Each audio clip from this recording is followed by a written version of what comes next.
नमस्कार मंडळी, day with वैशूसोबत तुमच्या सगळ्यांचं परत एकदा स्वागत आहे. आज पुन्हा एकदा नवीन दिवस म्हणजे नवीन संधी असते असं मला वाटतं. तर आज टिफिनमध्ये होती हिरव्या मिरचीची बटाट्याची चटणी आणि पोळी. त्यानंतर ते रेडी केलं, पटकन फ्रूट्स वगैरे कट केले आणि आहूंचा टिफिन रेडी करायला घेतला. टिफिनमध्ये मी आज चॉकलेट्स पण दिले होते जे की आईंनी बनवले होते. त्यानंतर टिफिन रेडी झाला. मग आपला जो रेग्युलर ज्यूस आहे स्किनसाठी जो मी घेते तो घेतला. मग मी एक प्रोटीनयुक्त डोसा बनवला होता, त्याची रेसिपी सांगते मी तुम्हाला. आदल्या दिवशी रात्री मस्त हिरवे मूग, त्यानंतर येलो कलरची मुगाची डाळ, शेंगदाणे, जिरे आणि तांदूळ असे हे 4 पदार्थ मी भिजत ठेवले आणि मग सकाळी उठून ग्राइंड करून बनवला तो प्रोटीनयुक्त डोसा. खूप छान लागतो आणि हेल्दी पण आहे.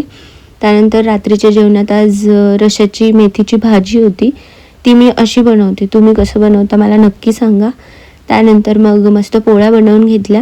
वैष्णवीला फक्त नाकच नाही तर पोळ्या पण फुगवता येतात. हा हा हा. तर असा होता माझा आजचा